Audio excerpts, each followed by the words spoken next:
नमस्कार, आप देख रहे हैं LBTI न्यूज 9। आपके साथ मैं हूं तुषार शर्मा। दोस्तों, कोरोना संक्रमण की महामारी से जूझ रहा भारत अब म्यूकर माइकोसिस यानी ब्लैक फंगस की चपेट में भी आता जा रहा है। कोरोना वायरस की दूसरी लहर में एक और बीमारी अपना कहर बरपा रही है। इसका नाम है म्यूकर माइकोसिस, जिसे ब्लैक फंगस भी कहा जाता है। आपको बता दें कि ब्लैक फंगस मरीज के दिमाग, फेफड़े या फिर स्किन पर भी अटैक कर सकता है। इस बीमारी में कई मरीजों की आंखें की जो रोशनी है वो भी जा चुकी है। आपको बता दें कि किस तरह से मरीजों के जबड़े और नाक की हड्डी भी ये गला देता है। कोरोना के दौरान या फिर ठीक हो चुके मरीजों का इम्यून सिस्टम बहुत कमजोर होता है। इस वजह से ब्लैक फंगस अपनी जकड़ में इनको आसानी से लेता है। आपको बता दें कि कोरोना के जिन मरीजों को डायबिटीज की समस्या है, शुगर लेवल बढ़ जाता है, उनमें माइकोसिस खतरनाक रूप में आ सकता है। आपको बता दें कि पिछले कुछ दिनों में ही इस बीमारी ने हजारों लोगों को अपनी चपेट में ले लिया है। अभी तक हरियाणा, गुजरात, यूपी और पंजाब समेत करीब 14 राज्यों ने इस बीमारी को महामारी घोषित कर दिया है। कोरोना के मरीजों में ब्लैक फंगस के बढ़ते मामले को देखते हुए इसको महामारी घोषित कर दिया गया है। तो इसी मुद्दे पर आज हम चर्चा करेंगे। इस मुद्दे पर चर्चा करने के लिए हमारे साथ मौजूद हैं डॉक्टर मृणाली मैम। आपका बहुत बहुत स्वागत है हमारे शो में। नमस्कार, मुझे अपने शो में बुलाने के लिए बहुत बहुत धन्यवाद तुषार जी। जैसा कि आपने कहा कि कोविड इन्फेक्शन और उससे रिलेटेड कॉम्प्लिकेशन में ये ब्लैक फंगस के केसेस बहुत सारे हमारे सामने आए हैं। रिसेंटली 10,000 से ज़्यादा केसेस ब्लैक फंगस के नज़र आए हैं। तो ये एक बहुत बड़ी समस्या बन चुकी है। तो ज़रूरी है कि पता लगाना कि इससे रिलेटेड क्या क्या फीचर्स हैं, क्या क्या सिम्टम्स हैं, ताकि पेशेंट्स को पता लग सके कि अगर उनके ऐसे कुछ सिम्टम्स हैं, आ रहे हैं, तो वो तुरंत अपने डॉक्टर को संपर्क करें, क्योंकि ये नई बीमारी नहीं है, ये मौजूद है और साइंटिस्ट और डॉक्टर्स को इसके बारे में इंफॉर्मेशन है। तो वो अगर इस बीमारी के बारे में जल्दी पता लग जाता है तो उसका ट्रीटमेंट जल्दी होता है और ये उतना स्प्रेड नहीं होता है, तो आसानी से इसे ट्रीट करना पॉसिबल है। बिल्कुल मैम, जिस तरह से आप बता रही हैं कि ये मतलब साइंटिस्ट और डॉक्टर्स को पता है, तो हम यहाँ पर एक सवाल है मेरा, क्या सभी कोविड-19 पॉजिटिव रोगियों को इस ब्लैक फंगस, व्हाइट फंगस और येलो फंगस से चिंतित होने की आवश्यकता है? नहीं, ये सभी कोविड-19 पेशेंट्स को इस फंगस से चिंतित होने की जरूरत नहीं है। केवल उन पेशेंट्स को जिनको कुछ और कोमॉर्बिडिटीज हैं, जैसे कि अनकंट्रोल डायबिटीज है, या उन पेशेंट्स ने जिन्होंने स्टेरॉइड्स, जो कि एक अहम भाग है कोविड ट्रीटमेंट का, moderate to severe covid treatment का, स्टेरॉइड ड्रग्स को लेना, अगर उन्होंने स्टेरॉइड इनटेक लिया है हाई क्वांटिटीज में, तो हो जाता है, होने के चांसेस बढ़ जाते हैं फंगल इन्फेक्शन को। अभी कुछ नई स्टडीज भी आई हैं जिन्होंने बताया है कि एक्सटेंसिव यूज यानी ओवर यूज ऑफ जिंक की वजह से भी हो सकता है ब्लैक फंगस या डिफरेंट टाइप के फंगस इन्फेक्शंस। और कुछ और स्टडीज बताती हैं कि इंडस्ट्रियल ऑक्सीजन सिलेंडर यूज करने की वजह से भी इसके केसेस बढ़ते हुए नजर आ रहे हैं। और एक और चीज जो सामने आई है वो है स्टीम इनहेलेशन। जो स्टीम इनहेलेशन कोविड ट्रीटमेंट का एक अहम हिस्सा है, लेकिन देखा गया है कि लोग ज्यादा स्टीम ले रहे हैं, जिसकी वजह से उनका म्यूकोसा जो अंदर का होता है म्यूकोसा, वो डैमेज हो रहा है और उसमें सुपर इन्फेक्शंस बढ़ रहे हैं। उनमें से एक है ये फंगल इन्फेक्शन। तो सभी कोविड-19 पेशेंट्स को नहीं होता है फंगल इन्फेक्शन। केवल उन पेशेंट्स को ज्यादा चांसेस हैं जिन्होंने स्टेरॉइड लिया है हाई डोजेस में, या फिर जो ऑलरेडी कोमॉर्बिडिटीज हैं जिनमें, जैसे अनकंट्रोल डायबिटीज या कैंसर या इस तरीके के इम्यूनोकॉम्प्रोमाइज्ड पेशेंट्स हैं, उनमें इसके चांसेस ज्यादा हैं। जी मैम, जिस तरह से आप बता रही हैं, पर मैम ये पहले तो हमने कभी नहीं देखा, ये अभी हमने देखा है जिस तरह से जो फंगस के मामले हैं वो अचानक ही उनमें इस तरह से वृद्धि नजर आई है, किस तरह से वो बढ़ते हुए नजर आए हैं, इस पर आप क्या कहना चाहेंगी? एक्चुअली पहले भी हमने देखा है, मगर हमने उन्हीं लोगों में देखा है जिनकी इम्यूनिटी बहुत लो है।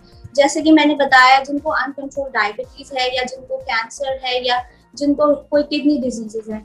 बट अब इस समय कोविड-19 के केसेस इतने ज्यादा बढ़ चुके हैं और मॉडरेट टू सीवियर केसेस की भी मात्रा बहुत ज्यादा है इस सेकेंड वेव में। तो स्टेरॉइड यूज हुआ है उन पेशेंट्स में। मैं ये नहीं कह रही हूँ कि स्टेरॉइड यूज करना गलत है, बल्कि स्टेरॉइड एक दो धारी तलवार की तरह है, क्योंकि स्टेरॉइड ही एक ऐसा ट्रीटमेंट दिखाई दिया है जो कि मॉडरेट टू सीवियर पेशेंट्स में बहुत ही इफेक्टिव आया है, और इसको लेने के बाद पेशेंट्स को हॉस्पिटलाइज होने की जरूरत नहीं पड़ी है, वो काफी हद तक ठीक हो गए हैं। लेकिन उसी स्टेरॉइड के साथ साथ कुछ और कॉम्प्लिकेशंस, कुछ साइड इफेक्ट्स जुड़े हुए हैं, जैसे कि सुपर इन्फेक्शंस हैं, और उनमें से ये एक फंगल इन्फेक्शन आता है सामने। तो क्योंकि कोविड के केसेस इतने ज्यादा बढ़ चुके हैं, स्टेरॉइड का यूज इतना ज्यादा हो चुका है, इस वजह से अब ये फंगल इन्फेक्शंस नजर आने लगे हैं, और ना ही ब्लैक फंगस बल्कि और भी डिफरेंट टाइप के फंगल इन्फेक्शंस जो कि जिन्हें हम कहते हैं सुपर इन्फेक्शंस, वो नजर आने लगे हैं। तो मेरे हिसाब से स्टेरॉइड का एक्सेसिव यूज और जिंक और ऑक्सीजन जो मैंने बताया, ये सारे कारण हो सकते हैं अभी इस फंगल इन्फेक्शन के ज्यादा दिखाई देने की वजह। जी मैम, बिल्कुल सही बात कह रही है मैम। जिस तरह से हम बात कर रहे हैं मैम, यहाँ पर एक सवाल है मेरा कि हम जो फंगस के जो लक्षण हैं वो आप हमारी तमाम जनता तक ज़रूर बताइए। बिल्कुल। तो जो सबसे ज्यादा अभी दिखाई दिया है वो है ब्लैक फंगस, जिसको हम म्यूकोरमाइकोसिस कहते हैं। म्यूकोरमाइकोसिस, इसका ब्लैक फंगस इसलिए नाम पड़ा है क्योंकि ये जब एक्सेसिवली स्प्रेड हो जाता है तो वो उस एरिया को, उस टिश्यू को खराब कर देता है, उसे निक्रोस्ट कर देता है, और वो टिश्यू सड़ने के कारण उसका रंग काला पड़ जाता है, इसलिए इसे ब्लैक फंगस कहते हैं। तो इसका ये होता कैसे है, ये स्पोर्स इसके नाक के थ्रू स्पोर्स जाते हैं।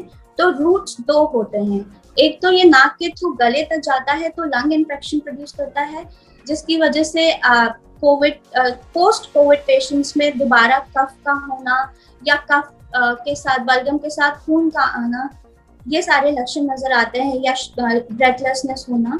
और दूसरा है ये नाक के थ्रू साइनसेस में चला जाता है और ब्रेन में भी जा सकता है, जिसकी वजह से हमें आंख में रेडनेस होना, आंख में स्वेलिंग होना या पानी गिरना, नेजल ब्लॉकेज और कुछ ऑल्टर्ड मेंटल सेंसोरियन जैसे डिजीनेस और एक्सेसिव हेडेक, ये सारे फीचर्स भी नजर आए हैं। साथ ही साथ जो और डिफरेंट वैरायटीज हैं फंगस की, जैसे कि व्हाइट फंगस है और येलो फंगस है, एस्परजिलोसिस है, इन सब की वजह से भी अलग अलग लक्षण नजर आए हैं।